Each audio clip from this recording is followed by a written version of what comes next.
আর এই যাদবপুর কাণ্ড নিয়ে গতকালই প্রথমবার মুখ খোলেন মুখ্যমন্ত্রী শুভেন্দু অধিকারী। যাদবপুরের ভিতরে ও বাইরে জাতীয়তাবাদ প্রতিষ্ঠা করবই, ক্যাম্পাসে বন্দে মাতরম বলতে দেওয়া হয় না, জাতীয় পতাকা তোলা হয় না, আক্রমণ শানান মুখ্যমন্ত্রী।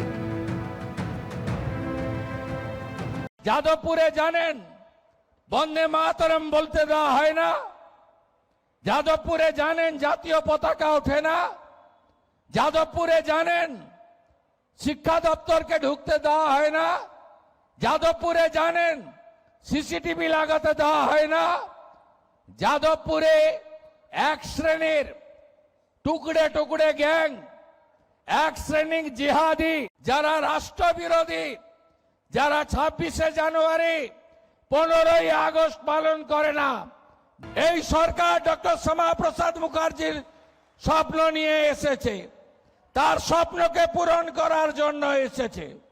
এখানে রাষ্ট্রবাদ, এখানে ভারতীয় সংস্কৃতি, এখানে সনাতন সংস্কৃতি, এর সঙ্গে কোনো সমঝোতা আমরা করব না। জাতীয়তাবাদ প্রতিষ্ঠা করতে হবে শিক্ষা প্রতিষ্ঠানে, শিক্ষাঙ্গনে, শিক্ষার পরিবেশ যেমন বজায় রাখতে হবে, সেটা আমাদের অগ্রাধিকার। সাথে সাথে জাতীয়তাবাদকেও প্রতিষ্ঠা করতে হবে। টুকরে টুকরে গ্যাং, জিহাদি গোষ্ঠী,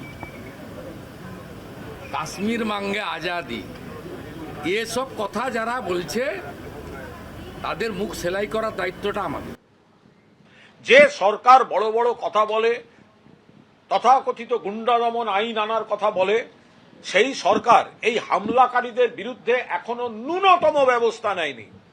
নো অ্যারেস্ট, কার্যত নো ফ্রুটফুল ইনভেস্টিগেশন, তার কোনো ইন্ডিকেশনও নেই।